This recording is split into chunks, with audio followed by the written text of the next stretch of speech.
Karachi interbank में अमेरिकी dollar जो अघु वधीक ₹1 घटि थी वियो, जॾहिं त पाकिस्तान स्टॉक एक्सचेंज में बि कारोबार जो हकारी रुझान ॾिसण में आयो आहे।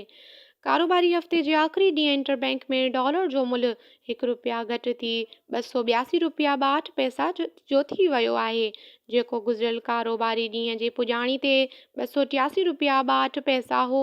ओपन मार्केट में बि डॉलर जे मुल्ह में ₹2 घटिताई थी आहे, जंहिं बाद डॉलर ₹282 जो थी वियो आहे। पाकिस्तान स्टॉक एक्सचेंज में बि कारोबार जो हकारी रुझान ॾिसण में आयो ऐं 100 इंडेक्स 92 पॉइंट्स जे इज़ाफ़े सां 47,544 ते ट्रेड करे रहियो आहे। मज़ीद ख़बरनि ऐं तफ़सीलात लाइ विज़िट कयो असांजी वेबसाइट www.awamiNewsHD.com ऐं ॾिसंदा रहो अवामी न्यूज़ HD।